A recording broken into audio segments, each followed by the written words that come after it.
Según un informe de The New York Times, el expresidente Donald Trump planearía llevar a los extremos su política migratoria. Si es reelegido en 2024, ampliaría las detenciones de indocumentados que serían retenidos en grandes campamentos a la espera de ser deportados.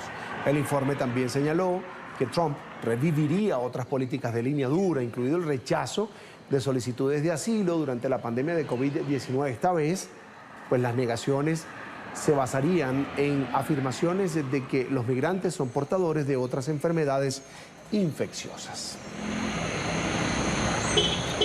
Vamos a saludar a esta hora en Nueva York a Robert Valencia, analista político. Un gusto saludarlo, Robert. Como siempre, un gusto. Bienvenido al Canal de las Américas.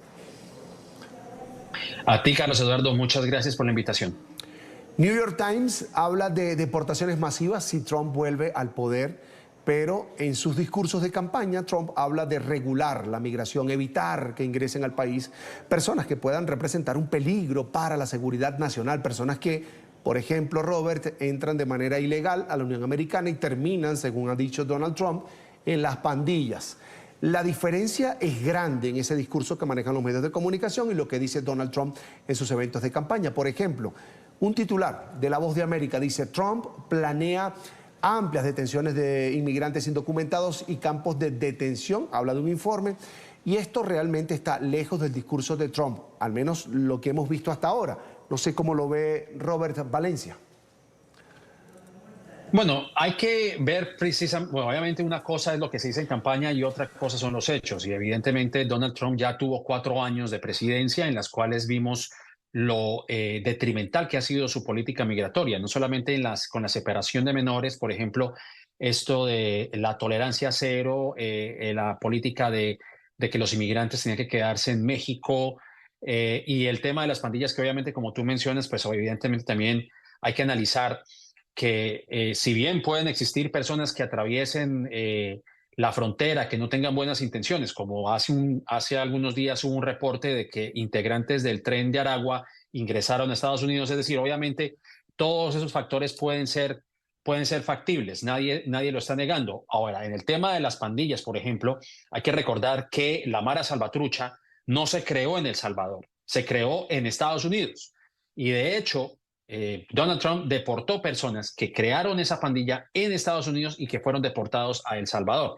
O sea que no es necesariamente la amenaza viniendo del sur al norte, sino que es del norte al sur. Ese por el lado de las pandillas. Ahora, volviendo al tema de estas detenciones migratorias, pues ya vimos lo que ocasionó y realmente, pues lo que vimos fue que en vez de mitigar la migración, lo que hizo fue exacerbar una crisis humanitaria. Y está todavía, digamos, este tipo de migración, esta crisis migratoria incluso se extendió más allá de Donald Trump con Joe Biden. Y lo que vemos es que no le ha dado resultado. Es decir, yo creo que puede que el presidente o expresidente Trump puede decir todo lo que quiera, pero al final del día, la importancia de abordar el tema migratorio también recae en el Congreso. Y evidentemente, como están las cosas en el Congreso, yo no veo factible realmente que el tema migratorio sea un tema de prioridad o por lo menos algo que tanto demócratas como republicanos, y estoy siendo un poco escéptico en el tema, abran un camino de legalización o un tipo de ley de migración integral que permita precisamente la legalidad o la regularidad de estas nuevas personas que lo que al final del día quieren es buscar un mejor futuro en este país. Robert, Estados Unidos es visto como una alternativa de vida para personas perseguidas por razones políticas, por bandas criminales, en fin, N cantidad de razones. Son casos que deben evaluarse y por humanidad, pues atenderse. Eso es lo que yo creo. Pero, ¿cómo hacer para que esto se haga de manera ordenada? Es decir, ¿qué hace falta para que haya orden en las fronteras de los Estados Unidos? Bueno, si yo tuviera la respuesta, si yo tuviera la respuesta, bueno, imagínate, ya yo me hubiera lanzado a la presidencia yo mismo, ¿no? O sea, yo creo que, bueno, obviamente no lo puedo hacer, por supuesto, pero evidentemente no es un tema muy, digamos, fácil de resolver. Obviamente, como tú acabas de mencionar, son muchas aristas las que hay que analizar. Evidentemente, se tiene que hacer una colaboración en conjunto con otros países, porque obviamente no solamente es Centroamérica, no solamente México, lamentablemente vemos, digamos, cómo las personas comienzan su travesía desde el Darién, por ejemplo, donde también está el crimen organizado involucrado en todo esto. Y esto, bueno, obviamente ustedes que están en Colombia lo saben mejor que nosotros que estamos acá, lo difícil que viene siendo ese trayecto y lo que tú hablas de esa humanización. Evidentemente, yo creo que hay que empezar, yo diría, empezar con una voluntad política tanto demócrata como republicano en el Congreso. Evidentemente, la humanización de la que tú mencionas, por ejemplo, lamentablemente, como están las cosas en este país, es utilizar a los inmigrantes como carnada política y en vez de ser, creo que ese es el punto que tú has tocado, yo creo que ahí podríamos empezar por lo menos, el de humanizar al inmigrante y no tratarlo como si fuese una pieza o como si fuera una, ¿cómo se diría? No sé, como un juego de cartas donde se puede manipular, no, no son personas manipulables. Lamentablemente, tanto en Texas como en la Florida, mediante sus gobernadores, por ejemplo, utilizando los inmigrantes para ser enviados a lo que ellos llaman ciudades santuario, ¿no? A Chicago, a Nueva York, a Washington, en Los Ángeles, en otras ciudades, en donde también se ha visto, pues, que estas ciudades no pueden ni siquiera albergar a la cantidad de migrantes que llegan y todo también porque hay una falta también de voluntad federal y yo creo que en eso también tienen razón los alcaldes cuando son ellos los que no pueden nada más enfrentar este fenómeno. Yo creo que empezando, como tú dices, por entender que estas personas son humanas y no solamente en el tema migratorio, y no me quiero extender, por ejemplo, con el tema de Ucrania, con lo que estamos viendo, por ejemplo, en Israel y con Gaza. Si nosotros viésemos a estas personas desde un punto humano, yo creo que tal vez la forma de hacer política podría ser diseñada de otra manera mucho más distinta y mejor. Vuelvo al informe de New York Times. ¿Se puede hacer Trump todo esto que dice el informe sin contar con el aval del Congreso, es decir, por vía ejecutiva? Bueno, por vía ejecutiva es lo que se ha venido haciendo. Es decir, él incluso sin contar precisamente con el aval del gobierno que se ha hecho por decreto, pues ha hecho estas cosas. Pero volvemos al mismo punto. Yo creo que, en mi opinión, y esto lo digo obviamente con todo el respeto que se merece el New York Times y los que estamos cubriendo el tema, ¿qué podemos sacar de lo que dice Donald Trump? Cuando él tuvo 4 años precisamente para poder mejorar un poco la condición de los migrantes. Evidentemente hay que analizar que esto es un tema de campaña y que cualquier cosa que se diga en campaña, pues obviamente va a tener algún tipo de repercusión en su popularidad dentro del Partido Republicano y se puede decir cualquier cosa.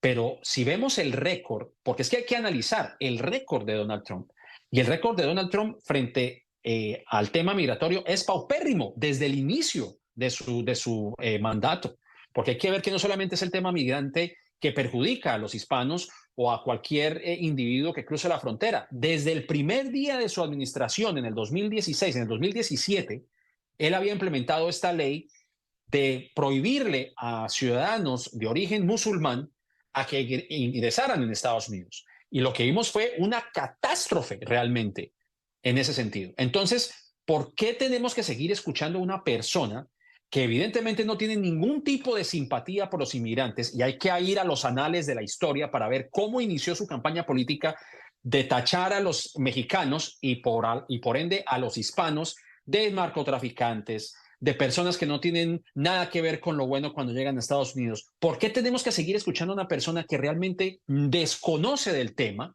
y que realmente su récord migratorio es fatal, es fatídico? Entonces, ¿para qué seguirle prestando plataforma? Y lo entiendo, porque es Donald Trump, es expresidente, es la persona que está liderando las encuestas dentro de la intención del votante republicano, pero hay que ir a los récords. Y realmente Donald Trump no tiene nada que ofrecer. Y va más allá de Donald Trump también. Tiene que haber una voluntad tanto de demócratas como republicanos, que obviamente pues ya lo he mencionado en esta emisión. Trump hizo poco para resolver la crisis migratoria, es lo que intentas hacerme entender y eso me obliga a preguntarte, Robert, ¿cuánto ha hecho el gobierno de Joe Biden por resolver esta crisis? Bueno, Joe Biden lo que hizo fue por lo menos levantar lo que se llama el Remain in Mexico, ¿no? Es decir, es que también ahí vas a un tema también que es importante de ver que no solamente es la falta de voluntad de un partido político como tal, y vuelvo y enfatizo, y perdón por ser monotemático en ese sentido, Pero aquí es donde vemos la falta de voluntad a todos los niveles. Es decir, evidentemente, por ejemplo, lo que dijo Joe Biden hace algunos meses de que él no iba a levantar el muro. Bueno, ahora él dice que él va a levantar el muro porque según digamos, el acuerdo que tuvo con Joe Manchin y con McCarthy en aquel momento, cuando querían evitar el cierre de gobierno y que había que levantar el techo de la deuda, que ahora dice que tiene las manos atadas y que tiene que construir el muro. Evidentemente, hay cosas que ni los republicanos ni los demócratas parece, es como una papa caliente que se quieren pasar el uno al otro porque saben que es un tema muy difícil de manejar, es un tema álgido, no solamente para los hispanos que vivimos en Estados Unidos, sino para el votante en general. Es decir, yo creo que, es decir, no se trata simplemente de culpar a Donald Trump en ese sentido. También hay que ver que si bien ha habido intenciones de hacer algo, por lo menos lo que vimos hace algunos años con lo que se llamaba la pandilla de los 8, que eran 4 demócratas, 4 republicanos en el Congreso, que trataban de pasar una ley migratoria integral para la legalización y la normalización de personas que ya estaban aquí en Estados Unidos. Al final eso nunca ocurrió.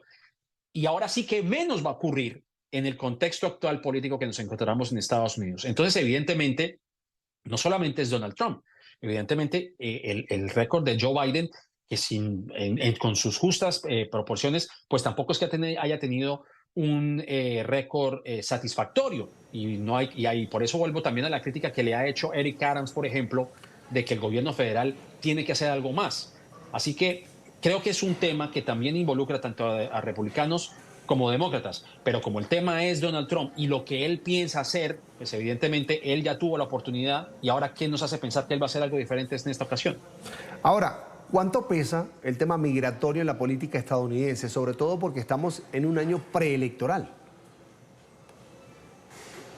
Bueno, evidentemente el tema migratorio es importante, pero yo creo que en la escala de las cosas, de pronto ese tema no sea tan de prioridad para el votante general. Y yo creo que nos podríamos remitir en lo que ocurrió la semana pasada, por ejemplo, si queremos utilizar, digamos, lo que ocurrió la semana pasada como un indicativo de lo que podría ser el próximo año. Oye, evidentemente cualquier cosa puede pasar de aquí al 2024, en caso incluso de que Donald Trump ni siquiera pueda hacer, no se pueda lanzar a la presidencia porque está enfrentando distintos cargos. Obviamente, como vuelvo y menciono, cualquier cosa puede suceder de aquí a noviembre del 2024.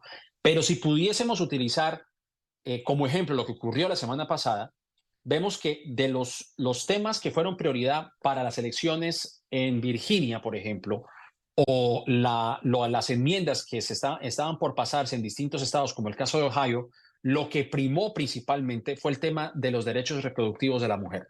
Creo que eso fue un tema determinante y que indudablemente será el caballo de batalla para los demócratas de aquí al 2024, porque la realidad es que los republicanos de alguna manera se han disparado en el pie con el tema de crear leyes más estrictas precisamente para que las mujeres puedan tener acceso a decidir o qué quieren decidir ellas con su cuerpo, si quieren tener un bebé, si quieren practicarse un aborto, etcétera, etcétera. Yo creo que ese tema es lo que ha tenido mayor prioridad y yo creo que va a seguir escalando, no solamente el tema de los derechos reproductivos, sino también los derechos civiles y la amenaza que puede representar Donald Trump si llega a ser el opcionado para la campaña republicana o que se lleve la primaria republicana, el peligro que puede representar una persona como Donald Trump para la democracia estadounidense. O sea que, aunado al tema de la economía, que obviamente siempre será importante el tema de la economía, el tema migratorio tal vez, si bien es importante para un sector de la población como es la hispana, no sé qué tanta repercusión pueda llegar a tener de aquí al 2024, si, como vuelvo y señalo, lo visto la semana pasada en las elecciones especiales en estados como Virginia y como Ohio. Triste, Robert. Sirven los migrantes solo para calentar la campaña, pero al final nada en concreto, nada de solución para ellos. Evidentemente. Lamentablemente, como yo siempre he dicho, el tema migratorio no es un tema nuevo. Siempre salen estas olas migratorias que evidentemente tienen algunos picos en distintas partes del año, pero donde lamentablemente sigue siendo un tema que se deja en el tintero cuando surgen otros temas que para los ojos de los estadounidenses, o por lo menos en la política estadounidense, requieren de mayor importancia. Y esto lo estamos viendo, por ejemplo, en el caso de la guerra en Israel contra Hamas, o el tema de Ucrania y la invasión de Rusia en ese país, en donde también esos temas priman bastante. Lo mismo ocurrió, por ejemplo, en los años durante la administración de Obama, en donde creíamos nosotros que iba a haber una legalización mediante esta pandilla de los 8, y surgió el tema de Siria como efecto de aquella primavera árabe. Y si nos remitimos aún más en el tiempo, la campaña que había hecho Vicente Fox con George W. Bush de abrir las fronteras, de permitir el paso de camiones libre, hasta que ocurrió el 9/11. O sea que siempre hay un tema histórico de mayor relevancia para Estados Unidos, y el tema migratorio sigue siendo relegado. En pantalla, Robert Valencia, analista político. Gracias por acompañarnos esta tarde. Robert, será hasta la